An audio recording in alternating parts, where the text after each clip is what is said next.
Hello hello everyone, हाय। क्या आप जानते हैं कि इस सीरीज में आपका हार्दिक स्वागत है, हार्दिक अभिनंदन है।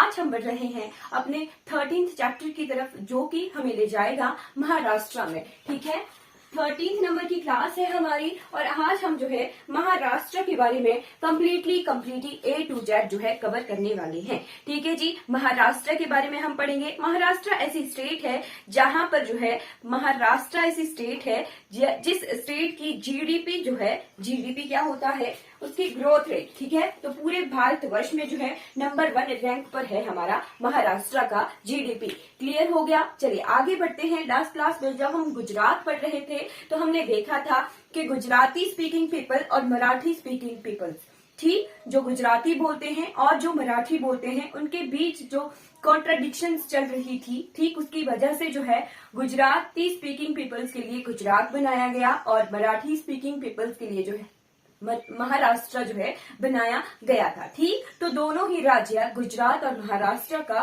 फॉर्मेशन डे एक ही दिन है। कब का है? 1 मई 1960 का। कब का है? 1 मई 1960 का ये फॉर्मेशन डे है, गुजरात का भी और महाराष्ट्र का भी। इसीलिए हम महाराष्ट्र और गुजरात को जो है साथ साथ में पढ़ रहे हैं। ठीक है जी। महाराष्ट्र के लिए नोट कर लीजिए कि महाराष्ट्र की 2 कैपिटल हैं, एक समर कैपिटल है और एक विंटर कैपिटल है। इसकी जो है समर कैपिटल है मुंबई,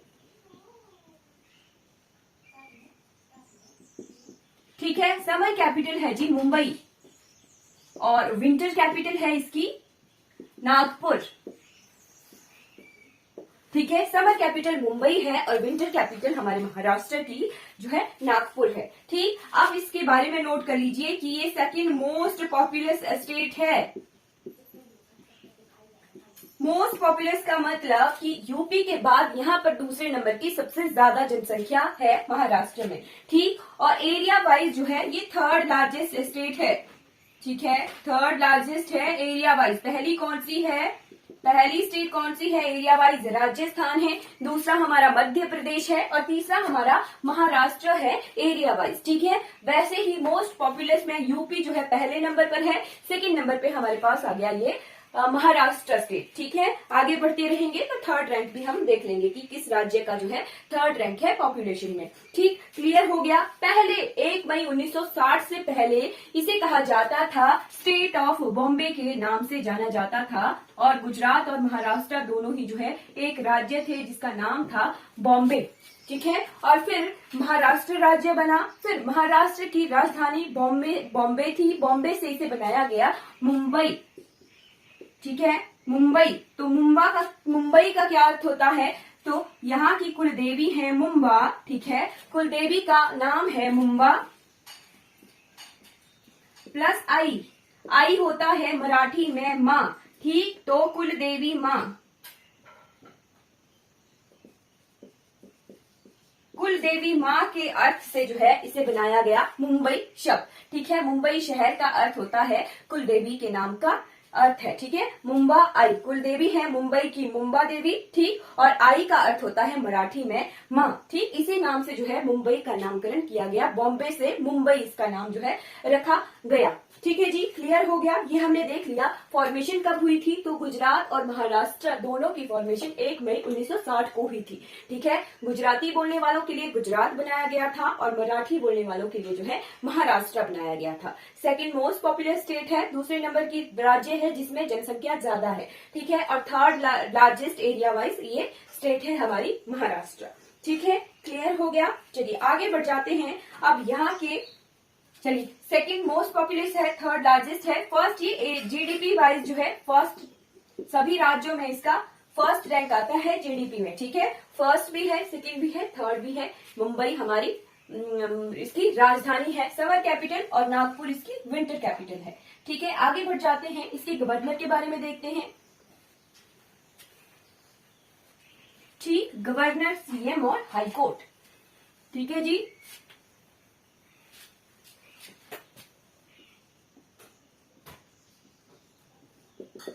तो पहले गवर्नर थे यहाँ के श्री राजा महाराज सिंह। कौन थे? श्री राजा महाराज सिंह। जो थे यहाँ के पहले गवर्नर थे। कब से कब तक थे ये? 6/1/1948 से लेके स्टेट ऑफ बॉम्बे जब था, ठीक है, 30/5/1952 तक थे। ठीक है, ये यहाँ के पहले गवर्नर थे, पहले राज्यपाल थे। ठीक है, और प्रेजेंट टाइम में यहाँ के राज्यपाल कौन है? तो प्रेजेंट टाइम में यहाँ के हैं श्री रमेश बायस जी। कौन है? श्री रमेश बायस जी जो है यहाँ के पहले प्रेजेंट टाइम के राज्यपाल हैं। ठीक है, अब आती है सीएम की बारी। ठीक है, तो मुख्यमंत्री कौन थे? पहले मुख्यमंत्री कौन थे महाराष्ट्र के? तो महाराष्ट्र के पहले मुख्यमंत्री थे यशवंत राव वाईवी चावन। ठीक है, कौन थे? यशवंत राव वाईवी चावन, ये जो थे पहले हमारे मुख्यमंत्री थी। ठीक है, और कब से कब थे? जब इसकी एज अ स्टेट जो है स्थापना हुई महाराष्ट्र की 1/5/1960 से लेके 19/11/1962 तक। ठीक है, ये पहले मुख्यमंत्री के रूप में महाराष्ट्र के रहे हैं। ठीक, अब आ जाइए प्रेजेंट टाइम के मुख्यमंत्री की बारी। ठीक, तो प्रेजेंट टाइम में कौन है यहाँ के मुख्यमंत्री? यहाँ के हैं एकनाथ संभाजी शिंदे। कौन है? एकनाथ संभाजी शिंदे जो है यहाँ के मुख्यमंत्री हैं, और ये शिवसेना पार्टी से हैं। ठीक है, एसएचएस शिवसेना से हैं। ठीक, और डिप्टी सीएम यहाँ पर दो हैं। ठीक है, एक बीजेपी से हैं और एक दूसरी पार्टी से हैं। ठीक है, मिलीजुली सरकार बनी है यहाँ पर। जब सरकार में गिर गई थी महाराष्ट्र की सरकार कुछ टाइम पहले, तो फिर मिलीजुली सरकार यहाँ की बनी है। शिवसेना के जो है यहाँ के प्रेजेंट टाइम के मुख्यमंत्री हैं, और डिप्टी सीएम जो है मिक्स पार्टी के हैं, एक बीजेपी के हैं और दूसरे जो है किसी और पार्टी के हैं। ठीक है, चलिए अब आ जाते हैं यहाँ के हाई कोर्ट के बारे में पढ़ लेते हैं। ठीक, तो हाई कोर्ट यहाँ का इम्पोर्टेंट हो जाता है, क्योंकि जब भारत देश में सन 1862 में जो है हाई कोर्ट बनाए गए थे, 3 हाई कोर्ट उस वक्त बनाए गए थे। ठीक है, कहाँ कहाँ बनाए गए थे? चलिए मैं बताती हूँ। कलकत्ता में, मद्रास में और बॉम्बे में। ठीक है, कलकत्ता, मद्रास और बॉम्बे में जो है सन 1862 में जो है 62 से 66 की ये सीरीज थी। ठीक है, 1862 से 1866 में जो है 3 हाई कोर्ट बनाए गए थे। कहाँ कहाँ? बॉम्बे, मद्रास और कलकत्ता। कलकत्ता का जो हाई कोर्ट है वो सबसे पहला कोर्ट है हमारे भारतवर्ष का। ठीक है, चलिए अब ये सेकंड नंबर का कोर्ट था हमारा बॉम्बे हाई कोर्ट। ठीक है, कब ये बनाया गया था? तो ये बनाया गया था 14 अगस्त 1862 को। ठीक है, कब बनाया गया था? 14 अगस्त 1862 को। किस नाम से इसे जाना जाता था? इसे जाना जाता था बॉम्बे हाई कोर्ट के नाम से। ठीक है, बॉम्बे हाई कोर्ट बना था सन 14 अगस्त 1862 को। ठीक है, 1862 को ये बनाया गया था। ठीक, इसे जाना जाता था बॉम्बे हाई कोर्ट के नाम से। ठीक है, और प्रेजेंट टाइम में भी इसे बॉम्बे हाई कोर्ट के नाम से ही जाना जाता है। पहले इसके चीफ जस्टिस थे सर मैथ्यू रिचर्ड सॉसे। कौन थे? Sir Matthew Richard Sausse. ठीक है, 1862 से ये जो थे 1866 तक जो रहे थे यहाँ के चीफ जस्टिस रहे थे। और प्रेजेंट टाइम में यहाँ के चीफ जस्टिस कौन है? तो प्रेजेंट टाइम में यहाँ के चीफ जस्टिस हैं देवेंद्र कुमार उपाध्याय। कौन है? देवेंद्र कुमार उपाध्याय।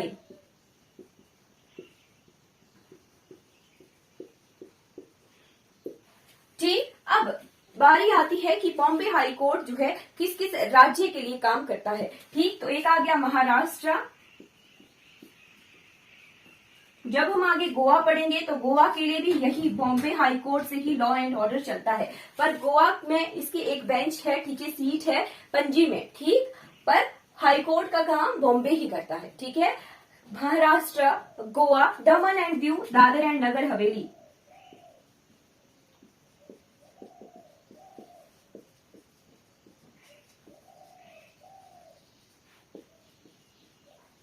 दमन एंड दीव, दादर एंड नगर हवेली एक यूटी है, ठीक है, केंद्र शासित प्रदेश है ये। पहले ये अलग अलग थे, अभी इन्हें कंबाइन करके एक ही केंद्र शासित प्रदेश बनाया गया है, ठीक। तो 2 राज्य और एक यूटी, ये जो है बॉम्बे हाई कोर्ट से लॉ एंड ऑर्डर चलता है। 2 स्टेट्स हैं, महाराष्ट्र प्लस गोवा, और एक यूटी है दमन एंड दीव, दादर एंड नगर हवेली, ठीक है। क्लियर हो गया। वैसे ही हमारा केरल जो हाई कोर्ट है वो लक्षद्वीप के लिए है, ठीक है, और वैसे कोलकाता हाई कोर्ट हमारा अंडमान एंड निकोबार के लिए है, ठीक है। चलिए, हमने पढ़ा भी है ये और आगे भी क्लियर कर लेंगे, ठीक है। क्लियर हो गया। प्रेजेंट टाइम में यहाँ के जो है हाई कोर्ट के चीफ जस्टिस हैं देवेंद्र कुमार उपाध्याय जी, ठीक है। अब आ जाते हैं यहाँ के एरिया के बारे में पढ़ लेते हैं। तो एरिया वाइज जो है महाराष्ट्र तीसरे नंबर पर है। हमने शुरू में भी देखा था कि एरिया वाइज जो है महाराष्ट्र 3rd रैंक पर है, ठीक है, 3rd रैंक पर है एरिया वाइज। कितना इसका एरिया है, तो ये है 3,07,713 किलोमीटर स्क्वायर, 3,07,000। अगर मील में इसे लिखा जाए तो मील में है 1,18,809,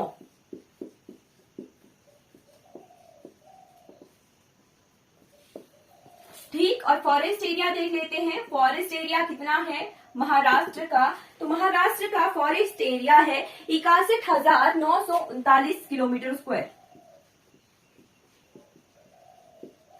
इतना जो है फॉरेस्ट एरिया है महाराष्ट्र का, ठीक है। क्लियर हो गया। अब ये कितना परसेंट एरिया जो है ज्योग्राफिकल एरिया का फॉरेस्ट के अंदर आता है, तो लगभग 20.13% जो एरिया है महाराष्ट्र का वो फॉरेस्ट के अंदर आता है, ठीक। रैंक इसका 3rd है एरिया वाइज, ठीक है, रैंक इसका 3rd है एरिया वाइज। पहले नंबर पे यूपी है, 2nd नंबर पर एमपी है और 3rd नंबर पर हमारा महाराष्ट्र है। सीरीज भी याद कर लीजिए, पहले नंबर पर यूपी है एरिया वाइज, 2nd नंबर पर महाराष्ट्र है एरिया वाइज, और 3rd नंबर पर जो है हमारा ये है, सॉरी, 2nd नंबर पर एमपी है और 3rd नंबर पर हमारा महाराष्ट्र है एरिया वाइज, ठीक है।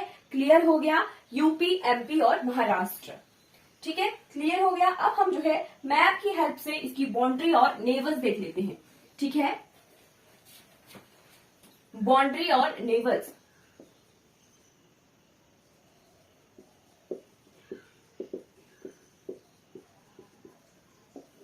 ठीक, तो महाराष्ट्र के नक्शे पर मैप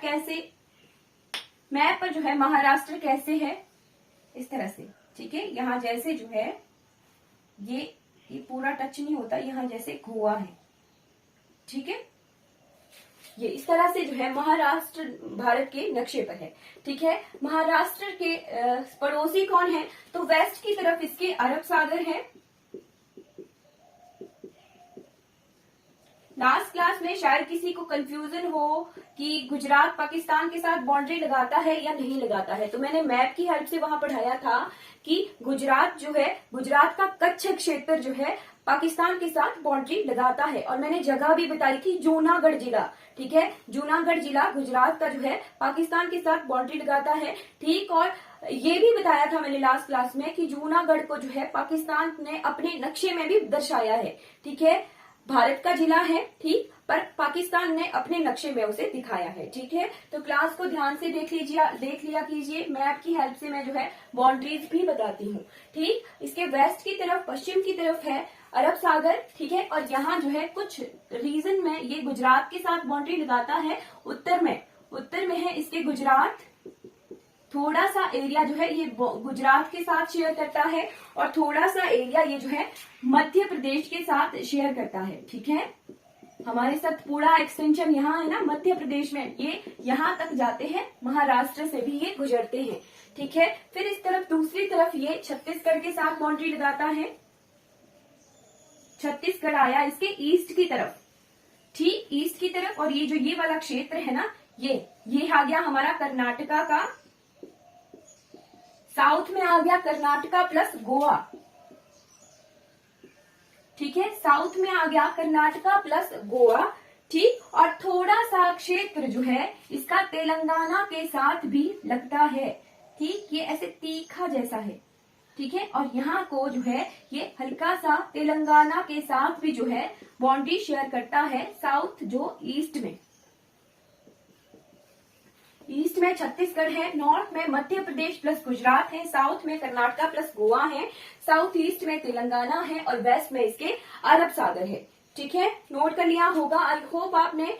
पर अगर पेपर में क्वेश्चन आए कि क्या महाराष्ट्र आंध्र प्रदेश के साथ सीमा लगाता है, तो क्वेश्चन होगा नहीं। ठीक है, आंध्र प्रदेश के साथ जो है मध्य प्रदेश की सीमा नहीं लगती है। पहले तक जब आंध्र प्रदेश और तेलंगाना एक ही राज्य हुआ करते थे, तब ये जो तेलंगाना वाला पोर्शन है ना, यहाँ आंध्र प्रदेश हुआ करता था और महाराष्ट्र जो है आंध्र प्रदेश के साथ बाउंड्री शेयर करता था। पर जब से तेलंगाना और आंध्र प्रदेश जो है अलग अलग राज्य बने हैं, तो महाराष्ट्र जो है आंध्र प्रदेश के साथ बाउंड्री शेयर नहीं करता है, तेलंगाना के साथ साउथ ईस्ट में जो है बाउंड्री शेयर करता है। ठीक है, नोट करके कहीं लिख लीजिए। ठीक, ये क्लियर हो गया। ये आ गई बाउंड्रीज और नेबर्स। ठीक है, अब इसके जो है कुछ फैक्ट्स और फिगर्स देख लेते हैं कि महाराष्ट्र में कितने जिले हैं। तो यहाँ पर जिले हैं 36। ठीक है, 36 डिस्ट्रिक्ट हैं और जो डिवाइडेड हैं 6 डिवीजन में। चलिए मुझे आप कमेंट में सेक्शन में बताइए कि हिमाचल प्रदेश में कितने डिवीजन हैं। ठीक है, कितने डिवीजन हैं उनका नाम भी जो है कमेंट में बताना है। ठीक है, कितने डिवीजन हैं। हिमाचल प्रदेश में 12 जिले हैं, 12 जिलों को 3 डिवीजन में डिवाइड किया हुआ है। आपने कमेंट में 3 डिवीजन के नाम भी कमेंट करने हैं, ठीक है। जिले आ गए 36। ठीक, और जिलों के बाद विधानसभा की कितनी सीटें हैं यहाँ पर? जी, शिमला, मंडी और कांगड़ा। मंडी जो है सबसे बड़ा डिवीजन है। जी बिल्कुल मैम। चलिए, विधानसभा की आ गई यहाँ पर 288 सीटें। ठीक है, और यहाँ पर जो है बाईकैमरल लेजिस्लेचर है। बाईकैमरल लेजिस्लेचर का मतलब होता है कि यहाँ पर विधानसभा भी होती है और विधान परिषद भी होती है। ठीक, तो विधानसभा की यहाँ पर जो है 288 सीटें हैं और विधान परिषद, और इसे विधान परिषद को इंग्लिश में लेजिस्लेटिव काउंसिल कहते हैं। ठीक है, लेजिस्लेटिव काउंसिल की यहाँ पर जो है विधान परिषद की यहाँ पर जो है लगभग 78 सीटें हैं। ठीक है, 78 सीट्स हैं। ठीक, लोकसभा की यहाँ पर जो है 48 सीटें हैं। ठीक है, सबसे ज्यादा लोकसभा की सीटें यूपी में हैं। ठीक है, लगभग 80 सीटें, और राज्यसभा की यहाँ पर जो है 19 सीटें हैं। ठीक है, क्लियर हो गया। विधानसभा की 288 सीटें हैं, विधान परिषद की यहाँ पर 78 सीटें हैं। ठीक है, लोकसभा की यहाँ पर 48 सीटें हैं और राज्यसभा की यहाँ पर जो है 19 सीटें हैं। क्लियर हो गया। अब हम जो है 2011 की जनगणना के आंकड़े देख लेते हैं। महाराष्ट्र से कुछ रिलेशन तो नहीं है उनका। चलिए बिल्कुल पॉपुलेशन देखेंगे 2011 की जनगणना के आंकड़े।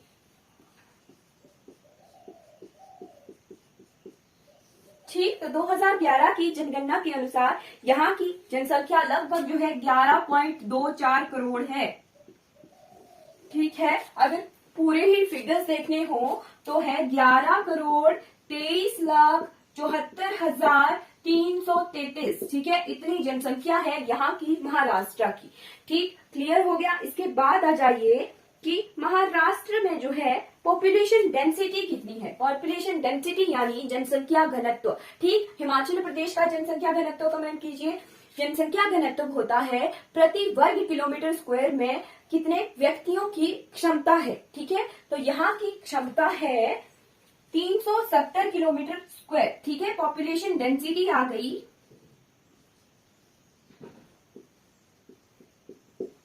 370 व्यक्ति प्रति वर्ग किलोमीटर स्क्वायर। ठीक है, हिमाचल प्रदेश की पॉपुलेशन डेंसिटी 123 व्यक्ति प्रति वर्ग किलोमीटर स्क्वायर है। जी बिल्कुल। अब आ जाते हैं यहाँ का लिटरेसी रेट। लिटरेसी रेट कितना है यानी साक्षरता दर कितनी है, तो 84%, 82.8% जो है हिमाचल प्रदेश की है और यहाँ की है 84.2%। ठीक है, 84.8%। ठीक है, और यहाँ की सेक्स रेशो कितनी है, सेक्स रेशो यानी लिंगानुपात कितना है, यानी प्रति 1000 पुरुषों पर जो है कितनी स्त्रियों की जनसंख्या है, तो ये है 996। ठीक, यहां लिखती हूं सेक्स रेशो। लिंगानुपात कितना है महाराष्ट्र का, तो ये है 996 प्रति 1000। ठीक है, 1000 पुरुषों पर जो है 996 स्त्रियां हैं। हिमाचल प्रदेश का लिंगानुपात कितना है मैम, चलिए ये क्लियर हो गया डाटा। अब पॉपुलेशन वाइज मैंने बताया था कि पॉपुलेशन वाइज जो है इसका रैंक सेकंड है।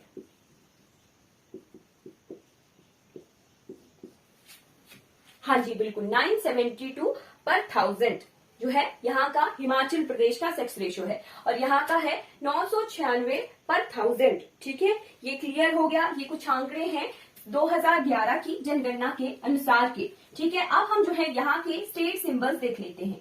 ठीक है, स्टेट सिंबल्स यानी राजकीय चिन्ह।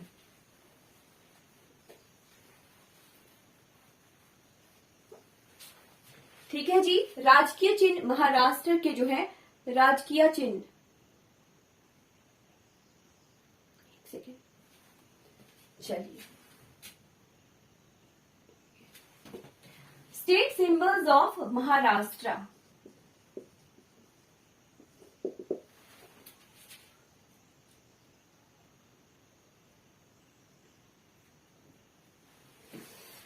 एनिमल कौन सा है, वर्ड कौन सा है, फ्लावर और ट्री। ठीक, तो एनिमल कौन सा है कि जाइंट स्क्वायर। ठीक है, कौन है, जाइंट स्क्वायर है, एक बहुत बड़ी गिलहरी टाइप जो है यहाँ की स्टेट एनिमल है। ठीक है, फिर बर्ड है यहाँ का ग्रीन इंपीरियल पिजन। ठीक है, ग्रीन इंपीरियल पिजन। और उस तरह का जो कबूतर होता है ना, वो हमारे यहाँ भी होता है, हमारे हिमाचल प्रदेश में भी होता है, और उसे जंगली कबूतर कहते हैं। ठीक, ग्रीन ग्रीन शेड में वो होता है। ठीक, वो ग्रीन ग्रीन शेड वाला जो कबूतर है वो महाराष्ट्र का राजकीय पक्षी है। ठीक है, ग्रीन इंपीरियल पिजन। ठीक, और फ्लावर कौन सा है यहाँ का, तो जारुल। जारुल एक पिंक पिंक फ्लावर होता है। ठीक, वो जो है यह वहां का स्टेट फ्लावर है। ठीक, और ट्री है यहाँ का मैंगो। राजकीय वृक्ष कौन सा है, तो मैंगो का है। मैंगो को मैग्नीफेरा इंडिका भी कहा जाता है। ठीक है, साइंटिफिक नेम है मैग्नीफेरा इंडिका। कई बार साइंटिफिक नाम के क्वेश्चन आ जाते हैं। ठीक, तो मैंगो का नाम होता है मैग्नीफेरा इंडिका। ठीक, फ्लावर है जारुल, वर्ड है ग्रीन इंपीरियल पिजन, और एनिमल है जाइंट स्क्वायर, और ट्री है मैंगो। ठीक है, कैपिटल्स हमने देख ली थी, कैपिटल्स मुंबई और नागपुर है। ठीक, क्लियर हो गया। अब हम जो है इन राज्यों में, इस राज्य में कुछ शहरों के निकनेम्स देखते हैं। ठीक है, nicknames of cities.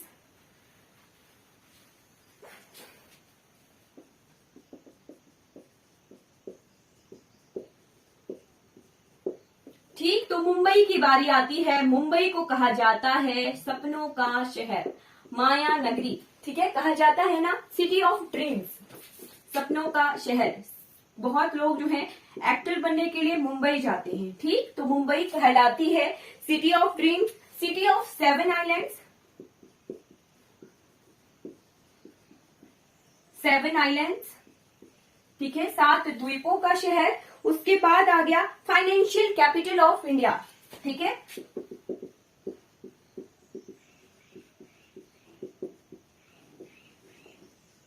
Financial capital of India के नाम से जानी जाती है, गेटवे ऑफ इंडिया के नाम से जानी जाती है, गेटवे ऑफ इंडिया के नाम से जानी जाती है, और बॉलीवुड ऑफ इंडिया के नाम से ये जानी जाती है। ठीक,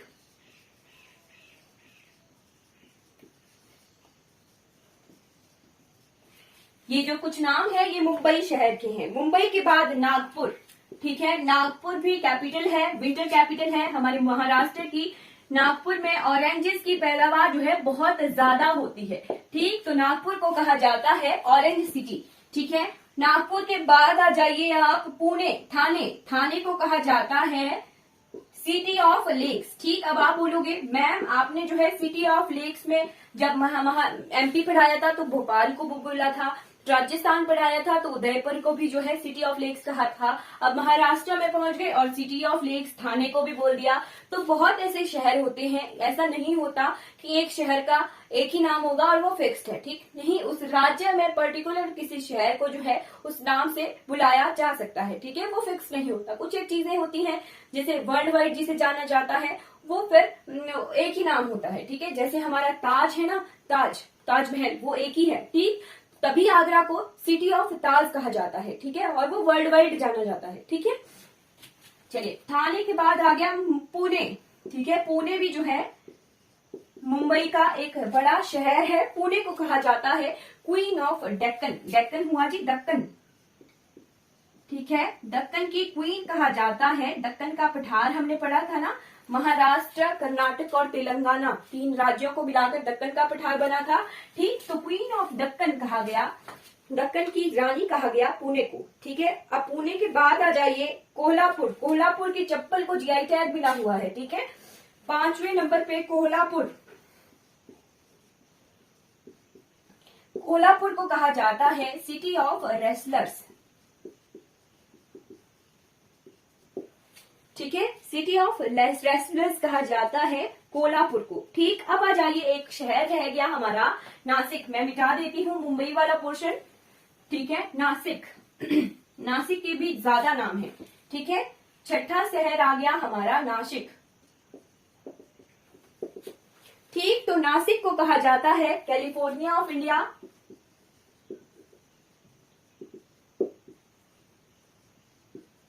ठीक है। कैलिफोर्निया ऑफ इंडिया के बाद ग्रेप सिटी ऑफ इंडिया। यहाँ के जो है ब्लू ग्रेप्स को जो है जीआई टैग मिला हुआ है, ठीक है। नासिक के ब्लू ग्रेप्स को जो है जीआई टैग मिला हुआ है, ठीक है, ग्रेप सिटी ऑफ इंडिया। फिर वाइन कैपिटल ऑफ इंडिया, ठीक है, और यहाँ की वाइन को भी जो है जीआई टैग मिला हुआ है, ठीक है, वाइन कैपिटल ऑफ इंडिया। अब मुझे आप कमेंट में बताइए कि हिमाचल प्रदेश की कौन सी घाटी को जो है ग्रेप वैली कहा जाता है, अंगूर की घाटी कहा जाता है। Wine capital of India, Himachal Pradesh की कौन सी घाटी को जो है अंगूरों की घाटी कहा जाता है, ठीक है, ग्रेप्स की वैली कहा जाता है। नासिक का क्लियर हो गया कि नासिक के को कहा जाता है ग्रेप सिटी ऑफ इंडिया। तो कमेंट में बताइए कि हिमाचल प्रदेश की कौन सी घाटी को जो है ग्रेप वैली कहा जाता है, अंगूरों की घाटी कहा जाता है।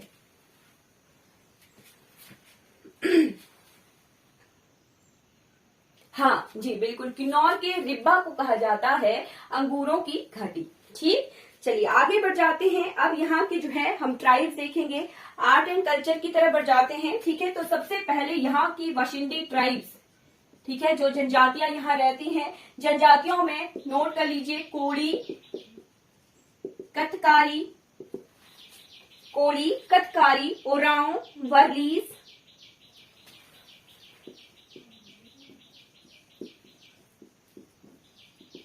वार्लीज का क्वेश्चन आया था प्रीवियस ईयर, तो इसे स्टार लगाकर नोट कर लीजिए कि वार्लीज जनजाति कहाँ पाई जाती है। वार्लीज के बाद भील, गोंड और मांडिया जनजाति, भील, गोंड और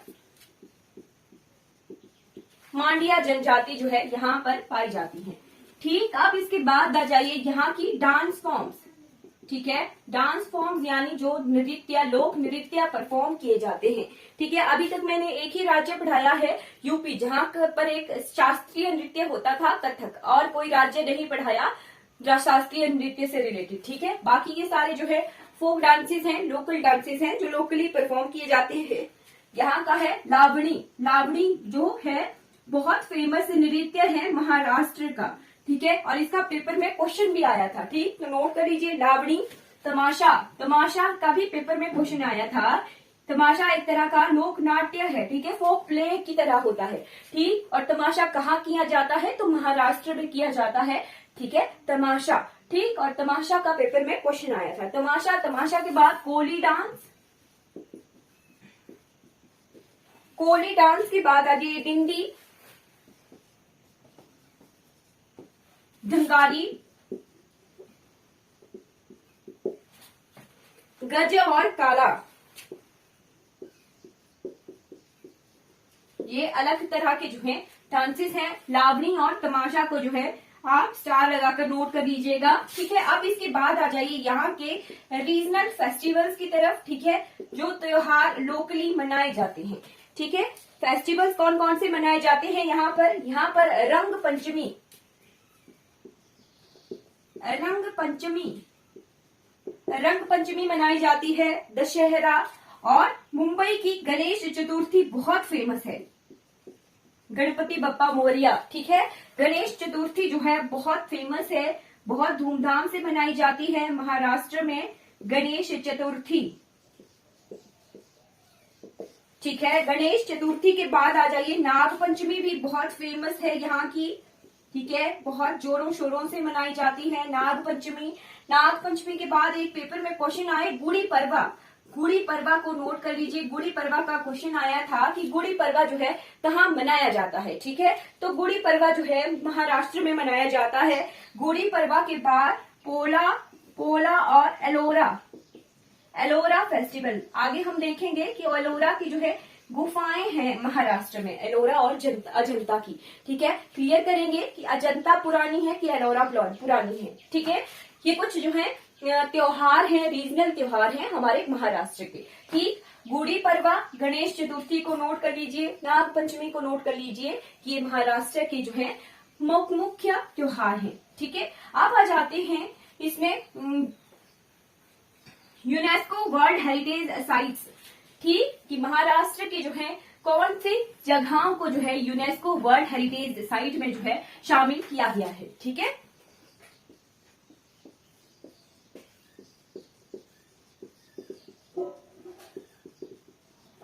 ठीक, तो यहाँ की 4-5 जगहें हैं जिन्हें यूनेस्को वर्ल्ड हेरिटेज साइट्स में जो है शामिल किया गया है।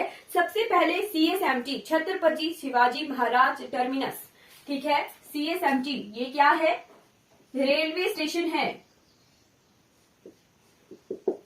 छत्रपति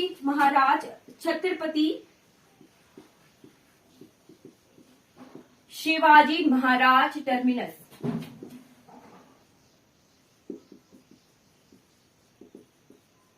ये क्या है? रेलवे स्टेशन है। ठीक है, इसे विक्टोरिया टर्मिनस के नाम से भी जाना जाता है। पेपर में इसका भी क्वेश्चन आया था कि और क्या नाम है, तो विक्टोरिया टर्मिनस। ठीक, विक्टोरिया टर्मिनस के नाम से भी जाना जाता है। और ये क्या है? एक रेलवे स्टेशन है। कब इसे बनाया गया था? तो सन 1887 से 88 के बीच में जो है इसे बनाया गया था। ठीक है, अब आ जाइए सेकेंड नंबर का, the Victoria Gothic art. Victoria Gothic art, Gothic क्या हुआ? एक तरह की भवन निर्माण शैली है, गॉथिक स्टाइल। ठीक है, यहाँ के जो है कुछ एक शहर हैं, जैसे गलियां टाइप बनाई होती है ना, तो कुछ एक शहर है, उसे पूरे शहर को ही जो है वहां की आर्ट एंड आर्किटेक्चर स्टाइल के जो है हेरिटेज साइट जो है बनाया गया है। ठीक, तो गॉथिक क्या हुआ? एक तरह का जो है आर्किटेक्चर स्टाइल है, भवन निर्माण शैली है। ठीक, तो Victoria Gothic and art deco भी जो है एक भवन निर्माण शैली है। ठीक है, आर्ट डेको और गॉथिक दो अलग अलग शैलियां हैं, तो इन दोनों शैलियों को भी जो है जितने भी भवन वहां पे इन दोनों निर्माण शैलियों के हैं उन्हें यूनेस्को वर्ल्ड हेरिटेज में जो है शामिल किया गया है। ठीक है, गॉथिक और डेको एंसेम्बल्स ऑफ मुंबई।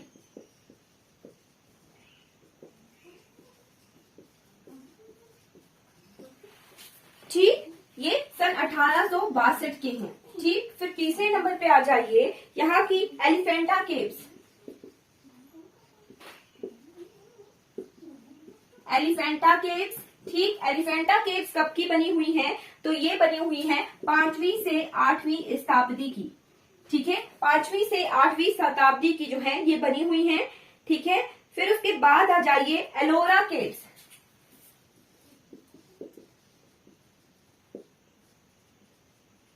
एलिफेंटा गुफाओं में बहुत फेमस शिव मंदिर है। ठीक है, हिंदू मंदिर है एलिफेंटा केव्स में। एलोरा केव्स बनी हुई है 600 से 1000 एडी की।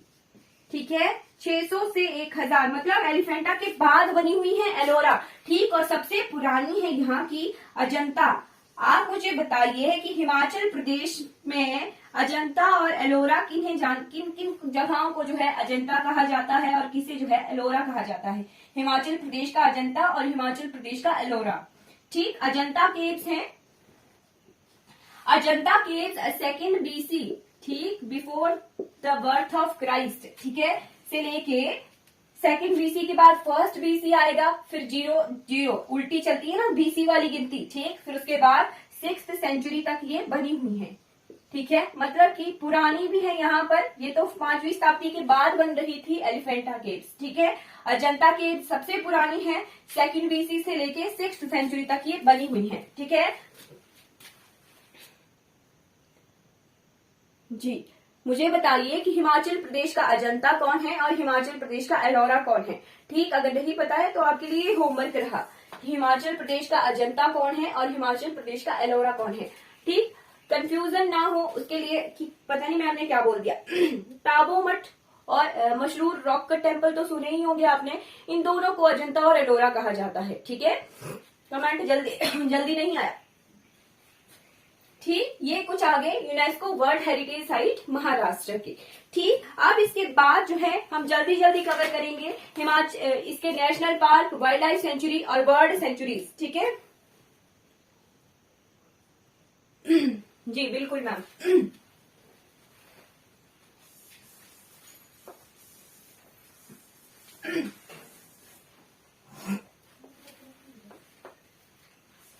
National park,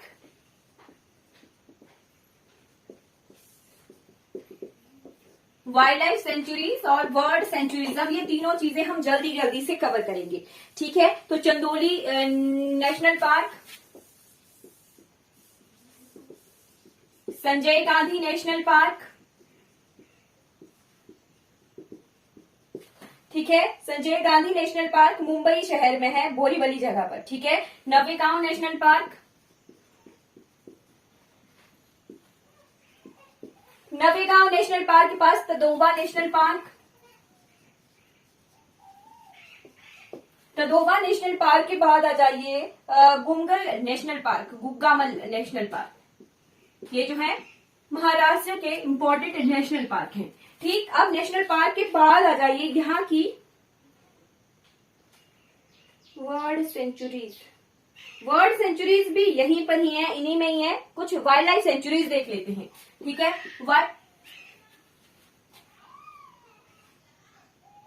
wild life sanctuaries देख लेते हैं। वाइल्ड लाइफ सेंचुरीज, ठीक, तो मैं बोलती रहूंगी, आप नोट कर लीजिए क्योंकि बहुत सारी हैं। ठीक है, Amba Barwa wild life century, ठीक है, अंधारी,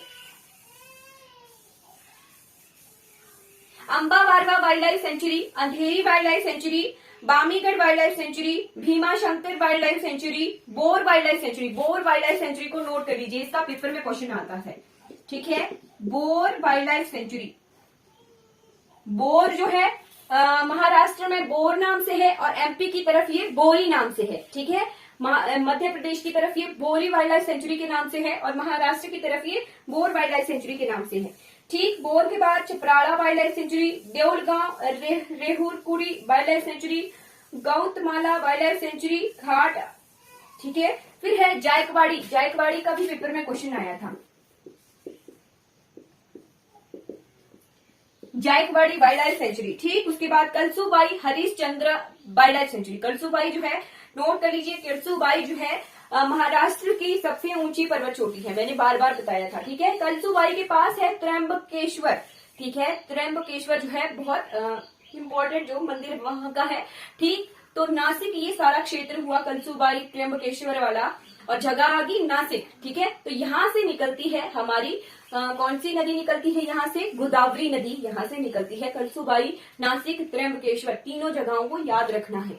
ठीक है, पेपर में कुछ भी आ सकता है। ठीक, Jayakwadi, Malay Ghat wild life sanctuary, Malay Ghat के बाद Navi Gaon Mayur wild life sanctuary, Nandur Mandi Maheshwar wild life sanctuary, Nardana wild life sanctuary, Karlana wild life sanctuary, Sohal blackbuck wild life sanctuary, Katepurna wild life sanctuary, Koyna wild life sanctuary. Koyna भी इंपॉर्टेंट है। ठीक है, कोयना में डैम भी है, कोयना रिवर भी है यहाँ पे। ठीक है, Koyna wild life sanctuary Sanjay Gandhi national park के अंदर आती है। ठीक है, Lonar wild life sanctuary, Malban wild life sanctuary और Mashing Dev wild life sanctuary. Lonar lake है। ठीक है, लोनार लेक के आसपास की जो है वाइल्ड लाइफ सेंचुरी से डिक्लेयर कर दिया गया है। ठीक है, महाराष्ट्र में। चलिए ये क्लियर हो गया। अब यहाँ के कुछ वाटरफॉल्स देख लेते हैं, झरने। अच्छा, वर्ल्ड सेंचुरीज रह गई, तो वर्ल्ड सेंचुरीज यहाँ पे दो हैं। एक है मयानी वर्ल्ड सेंचुरी, ठीक, मयानी वर्ल्ड सेंचुरी, और एक है great Indian bustard bird sanctuary, ठीक है, great Indian bustard bird sanctuary, ये जो है 2 बर्ड सेंचुरीज हैं यहाँ महाराष्ट्र में, ठीक है। क्लियर हो गया होगा आपको।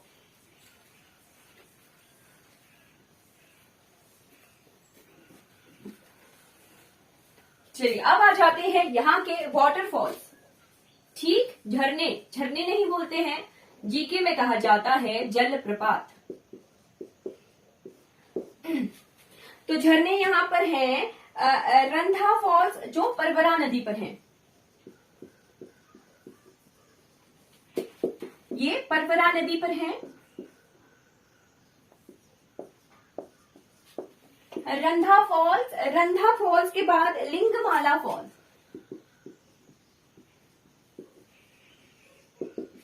लिंगमाला फॉल्स ये महाबलेश्वर में है, वेना नदी पर। फिर है अम्ब्रेला फॉल्स,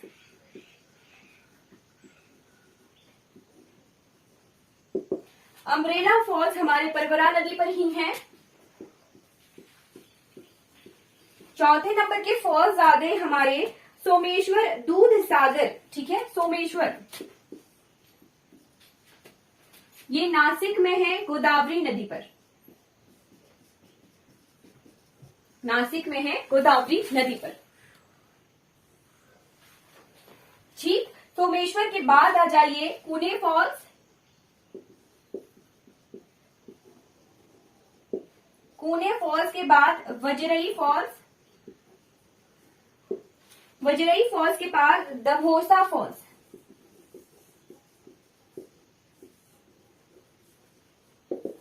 ठीक है। कूने फॉल्स लोनावला में है, उल्लास नदी पर। वजरई फॉल्स जो है सतारा नदी पर है, बरमोदी जगह पर, ठीक है। और दभोसा फॉल्स जो है नासिक में है, लिंडी नदी पर, ठीक है। ये कुछ जलप्रपात आ गए, झरने आ गए हमारे महाराष्ट्र के, ठीक। अब जो है हम जल्दी जल्दी कवर करेंगे क्योंकि टाइम ज्यादा ही हो जाता है फिर, ठीक है। लेक्स,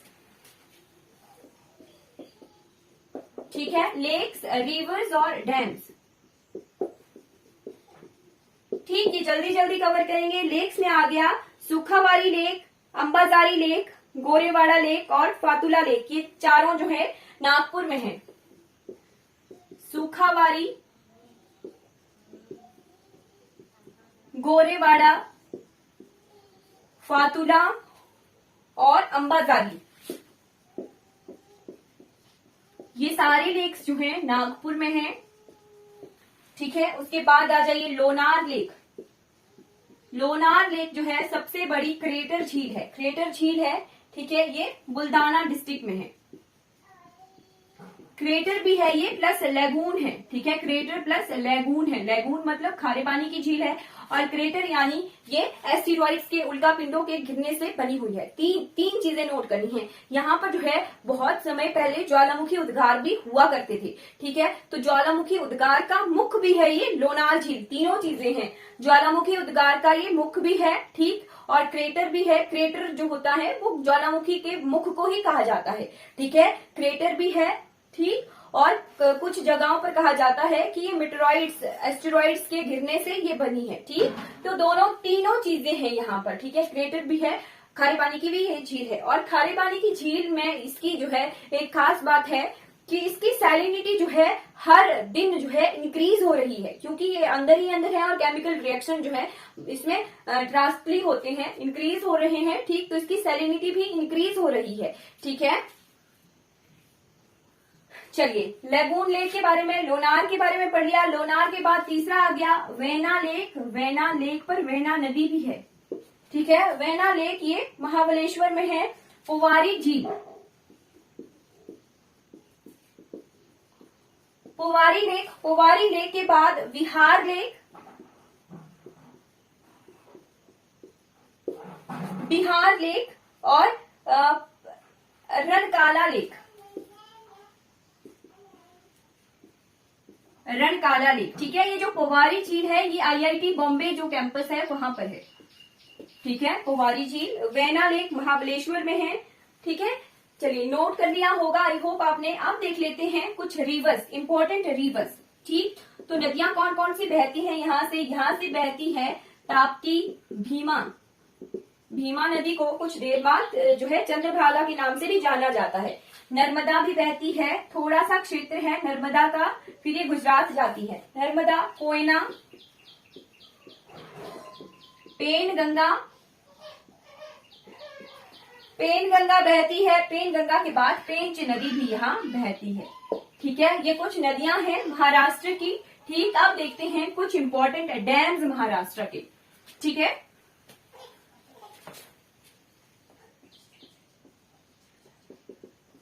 ठीक, तो डैम्स आ गए। कोयना डैम, कोयना डैम कोयना नदी पर ही बना हुआ है, संजय गांधी नेशनल पार्क के ये अंदर है। ठीक है, कोयना डैम। कोयना के बाद है जायकवाड़ी डैम। जायकवाड़ी भी हमने, वाइल्ड लाइफ सेंचुरी भी हमने पढ़ी है। ठीक है, जायकवाड़ी डैम, जायकवाड़ी डैम गोदावरी नदी पर औरंगाबाद में है। ठीक है, ये कोयना हमारा सतारा जगह पर है। ठीक, उज्जैनी डैम, ठीक, उज्जैनी डैम ये भीमा नदी पर सोलापुर में है। इसके बाद ईसापुर डैम, ईसापुर डैम हमारा पेनगंगा पर बना हुआ है। और इसके बाद है तोतला दोह डैम।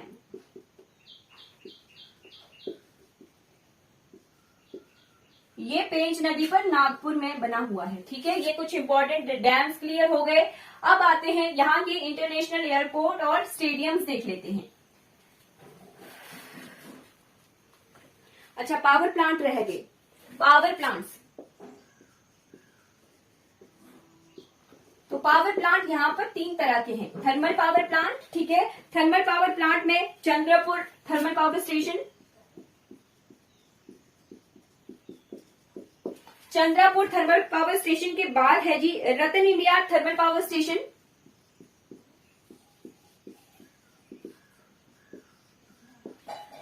कुछ 2-1 राज्य हैं जो बहुत बड़े हैं। ठीक है, गुजरात, महाराष्ट्र, कर्नाटक भी एक बड़ा राज्य है, उसकी क्लास भी आगे खींचेगी। ठीक है, फिर है Terota thermal power station. Terota thermal power station के बाद भोसावल थर्मल पावर स्टेशन। ठीक, भोसावल थर्मल पावर स्टेशन के बाद खापरखेड़ा थर्मल पावर स्टेशन।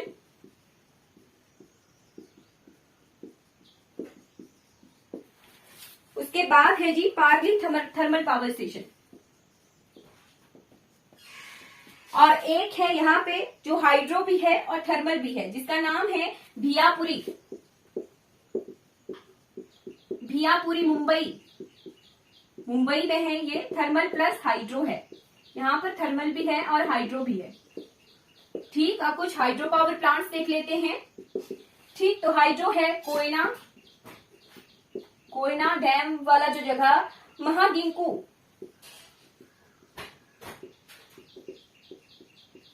महागिंकू, महागिंकू के बाद भीरा पंप,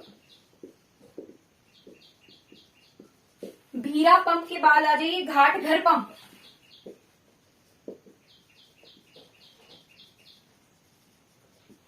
घाट घर पंप के बाद भैयारी,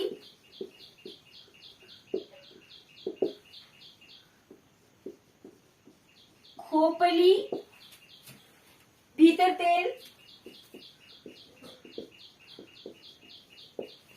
भीतर तेल के बाद किल्लारी, वेतरना, तिल्लारी, वेतरना और भानभद्रा हाइड्रो पावर स्टेशन। ठीक है, यहां लिख देती हूं भानभद्रा।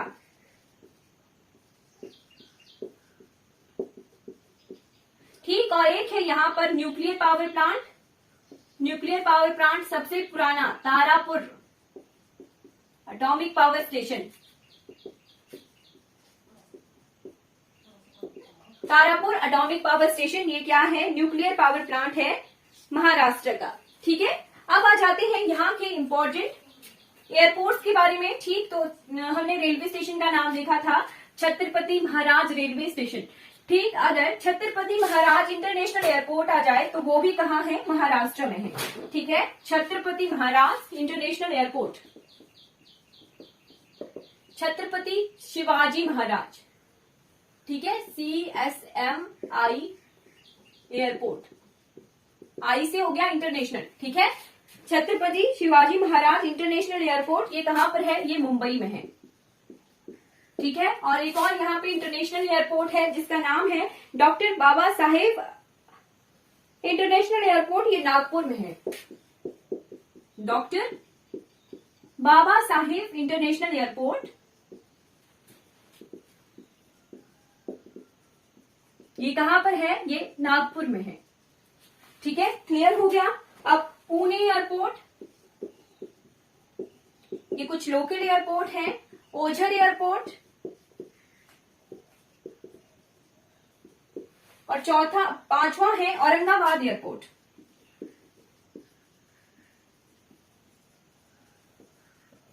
ये कुछ एयरपोर्ट हैं महाराष्ट्र के, ठीक। अब आपको अगर स्टेडियम्स के बारे में बताऊं तो वानखेड़े स्टेडियम की सभी को याद होगी, क्योंकि सन 2011 में जो है भारत ने विश्व कप जीता था वानखेड़े स्टेडियम से। कहां पर है वो, मुंबई में है, ठीक है। वानखेड़े स्टेडियम,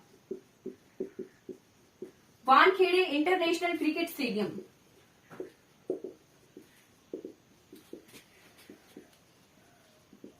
ठीक है, मुंबई में है ये। और यहां से सन 2011 में इंडिया ने जो है वर्ल्ड कप जो है जीता था, ठीक है। फिर आ गया डी.वाई. पाटिल फुटबॉल स्टेडियम,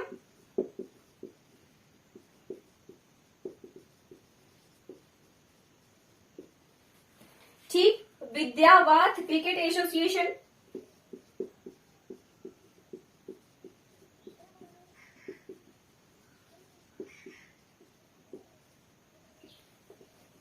ठीक। कुपरेज फुटबॉल स्टेडियम,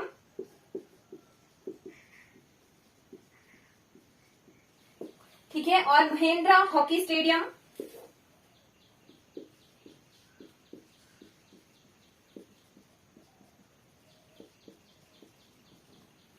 और लास्ट है यहां पर जवाहरलाल नेहरू पुणे, ठीक है। जवाहरलाल नेहरू स्टेडियम जो कि है पुणे में, ठीक है।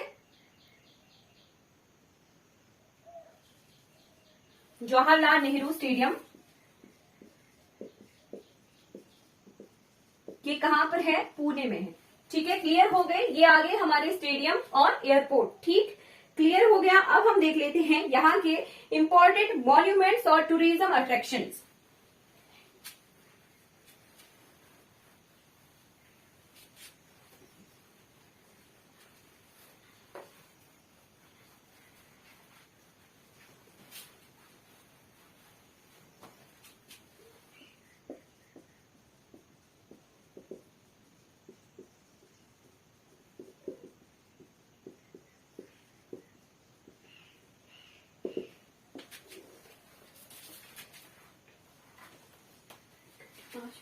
पाँच 10 मिनट लगेंगे और, है ना, कवर ही कर लेते हैं सारा। दो ही चीजें रहती हैं, जीआई टैग और ये इंपॉर्टेंट मॉन्यूमेंट्स वाला, ठीक। इंपॉर्टेंट मॉन्यूमेंट्स में आ जाइए। सबसे पहले गेटवे ऑफ इंडिया। चलिए आप मुझे बताइए कि ताज होटल पर जो हमला हुआ था वो कौन से ईयर में और कौन सी तारीख को हुआ था, ठीक है। होटल ताज, ताज पर जो है हमला हुआ था, ठीक है, कौन से ईयर में, कौन सी तारीख को वो हुआ था, ठीक है। CSMT छत्रपति शिवाजी महाराज टर्मिनस, ठीक है, ये रेलवे स्टेशन है, ये भी क्या है, एक धरोहर है हमारे पास। सिद्धि विनायक टेम्पल,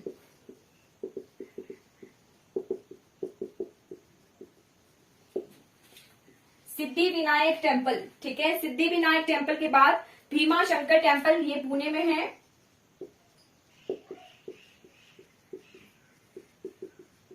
हम जो है हर साल 26 नवंबर को जो है मुंबई हमले को याद करते हैं, ठीक है। कुछ याद आया होगा, 26/11 के मुंबई हमले होटल ताज पर हुए थे, ठीक है। 5वें नंबर पे आ गया भीमा शंकर टेम्पल। फिर आ गया बीवी का मकबरा, ये औरंगाबाद में है। बीवी का मकबरा ये कहां पर है, औरंगाबाद में है, ठीक है। बीवी का मकबरा ये औरंगाबाद में है। फिर रायगढ़ फोर्ट, रायगढ़ के किले, ठीक है। रायगढ़ फोर्ट के बाद आ जाइए कोडाना बीच, कोडारमा फोर्ट, ठीक है,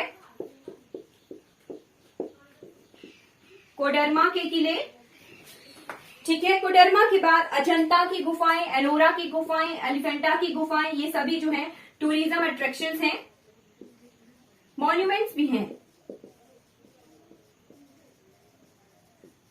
ठीक है। सबसे पुरानी केव्स है हमारे पास अजंता की, उसके बाद एलिफेंटा है और न्यूएस्ट हमारी एलोरा है, ठीक है। सबसे पुरानी अजंता है, फिर एलिफेंटा है, फिर एलोरा है, ठीक है। नेक्स्ट आ गया हमारे पास महाबलेश्वर टेम्पल, महाबलेश्वर, त्र्यंबकेश्वर और महाबलेश्वर। महाबलेश्वर से निकलती है हमारी कावेरी नदी, ठीक है, कावेरी नदी निकलती है महाबलेश्वर पर्वत श्रृंखला से, और वहां पर जो है मंदिर भी है महाबलेश्वर टेम्पल, ठीक है। महाबलेश्वर के बाद शिरडी साईं बाबा का टेम्पल जो है वो भी कहाँ है, महाराष्ट्र में है, ठीक है जी। साईं बाबा का टेम्पल शिरडी भी कहाँ पर है, हमारे महाराष्ट्र में है। एलोरा अजंता गुफाएं मैंने बता दिया। ये कुछ टूरिज्म अट्रैक्शन है, इंपॉर्टेंट मॉन्यूमेंट्स हैं महाराष्ट्र के, ठीक। लास्ट टॉपिक आ जाता है हमारा जीआई टैग्स, ज्योग्राफिकल इंडिकेशन, ठीक है।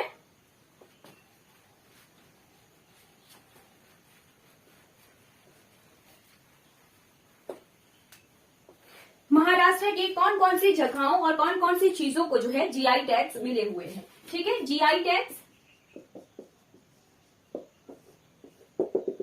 तो ये बहुत सारे हैं, मैं आपको जो है लिस्ट बताऊंगी, आप नोट करते चलिएगा, ठीक है। कोल्हापुरी चप्पल, मैंने क्लास के स्टार्टिंग में भी बताया था कि कोल्हापुरी चप्पल को जो है जीआई टैग मिला हुआ है, ठीक है। कोल्हापुरी चप्पल, कुछ इंपॉर्टेंट मैं बोर्ड पर लिखती चलूंगी, ठीक है।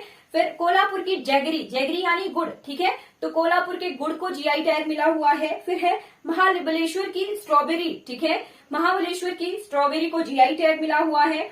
नासिक के ग्रेप्स, ठीक है, नासिक के अंगूरों को जीआई टैग मिला हुआ है। मैंने क्लास के दौरान भी पूछा था कि अंगूर घाटी किसे कहा जाता है, ठीक है, तो अंगूर घाटी हिमाचल प्रदेश की रिपा को कहा जाता है, मैम ने आंसर भी किया था। फिर नासिक की वैली वाइन, ठीक है, नासिक की वाइन को जो है जीआई टैग मिला हुआ है। फिर नागपुर के ऑरेंजेस, मैंने कहा था कि नागपुर को जो है ऑरेंज सिटी के नाम से जाना जाता है, ठीक, तो नागपुर के जो है ऑरेंजेस को जो है जीआई टैग मिला हुआ है, ठीक। फिर आता है सोलापुर के चद्दर, ठीक, जो चद्दर बिछाते हैं ना हम, ठीक है, बेडशीट्स, ठीक है, सोलापुर की बेडशीट्स को जीआई टैग मिला हुआ है, ठीक। सोलापुर के टेडी टावल, जो एक तरह का तौलिया होता है, टेडी टावल, उसे भी जीआई टैग मिला हुआ है, वो सोलापुर जगह का है। फिर जलापुर जगह है, वहां के ब्रिंजल को जीआई टैग मिला हुआ है। पुनेरी की पगड़ी, पुनेरी पगड़ी, ठीक, पूना की पगड़ी को जीआई टैग मिला हुआ है। फिर है पैठानी का फैब्रिक, ठीक है, पैठानी फैब्रिक को फैब्रिक को जो है जीआई टैग मिला हुआ है। फिर आ जाइए वारले की पेंटिंग्स, ठीक है, वारले पेंटिंग्स जो हैं बहुत फेमस हैं और बहुत पुरानी हैं, इन्हें जो है जीआई टैग मिला हुआ है, ठीक है, ये इंपॉर्टेंट है जीके के हिसाब से, वारले पेंटिंग्स। फिर मरवाड़ा का केसर मैंगो, ठीक है, मराठवाड़ा नहीं, मराठवाड़ा का केसर मैंगो जिसे जीआई टैग मिला हुआ है। फिर धानु चोखू, ठीक है, इसे जीआई टैग मिला हुआ है। जलगांव का बनाना, उसे भी जीआई टैग मिला हुआ है, जलगांव का बनाना, ठीक। फिर है मुल्सी अम्बेडकर राइस, ठीक, मुल्सी अम्बेडकर राइस का पेपर में क्वेश्चन आया था, ठीक है, मुल्सी अम्बेडकर राइस को जीआई टैग मिला हुआ है महाराष्ट्र में, ठीक है, मुल्सी अम्बेडकर राइस, मुल्सी अम्बेडकर राइस को जो है जीआई टैग मिला हुआ है महाराष्ट्र में, ठीक है। फिर भीलवार की चिली, मिर्चियां हैं भीलवार की, उन्हें जीआई टैग मिला हुआ है वहां पे। और लास्ट में आ गया अल्फांसो मैंगो, ठीक है, ऐड आती है ना टीवी में आजकल अल्फांसो मैंगो की, ठीक, तो अल्फांसो मैंगो को भी जो है जीआई टैग मिला हुआ है महाराष्ट्र में। क्लियर हो गया, ये महाराष्ट्र के जीआई टैग्स को जो है हमने कंप्लीटली कवर कर लिया है, ठीक है जी। महाराष्ट्र को हमने जो है A to Z completely cover कर लिया है। बड़ा स्टेट है तो जो है क्लास थोड़ी ज्यादा हो गई, ठीक है जी। चलिए, अगर आपको कोई डाउट है तो आप कमेंट सेक्शन में पूछ लीजिए कि हाँ जी मैम ये डाउट है, कोई डाउट है। आई होप आपको क्लास क्लियर हो गई होगी। अगर कोई डाउट होता है ना, आपको एक चीज में क्लियर कर देती हूँ, अगर कोई डाउट होता है आपको जिस सब्जेक्ट से रिलेटेड, तो ऐप में जो है कमेंट सेक्शन बना हुआ है ना, चैट बॉक्स। हाँ, एग्रीकल्चर प्रोडक्ट रह गए, ठीक, बिल्कुल। तो एग्रीकल्चर प्रोडक्ट्स में है महाराष्ट्र के, हाँ ये चीज रह गई है। चलिए नोट कर लीजिए, agricultural product, agricultural product of Maharashtra. तो एग्रीकल्चर प्रोडक्ट में सबसे पहले ज्वार, ज्वार उगता है यहाँ पर। ज्वार के बाद मिलेट्स उगते हैं, ठीक है, मिलेट्स उगते हैं। मिलेट्स के बाद पल्सेस, पल्सेस को लेग्यूम्स भी कहा जाता है, ठीक है, कुछ जगहों पर लेग्यूम्स लिखा हुआ होगा, लेग्यूम्स। लेग्यूम्स के बाद राइस यहाँ उगती है। फिर कॉटन, काली मिट्टी पाई जाती है दक्कन के पठार में, तो यहाँ पर कॉटन यानी कपास उगता है। टोबैको, तंबाकू उगता है। पीनट्स, ठीक है, पीनट्स उगते हैं। मैंगोज, फिर इसके बाद कैश्यू, काजू की खेती जो है शुरू हो जाती है। महाराष्ट्र, गोवा, कर्नाटक ये जो क्षेत्र है यहाँ पर काजू उगाया जाता है, ठीक है। बनाना, बनाना को तो जीआई टैग मिला हुआ है यहाँ पर, जलगांव के बनानास। और नागपुर के ऑरेंजेस को भी जीआई टैग मिला हुआ है, ग्रेप्स को जीआई टैग मिला हुआ है। तो ये सारे जो है एग्रीकल्चरल प्रोडक्ट हैं महाराष्ट्र के। क्लियर हो गया जी, कोई डाउट?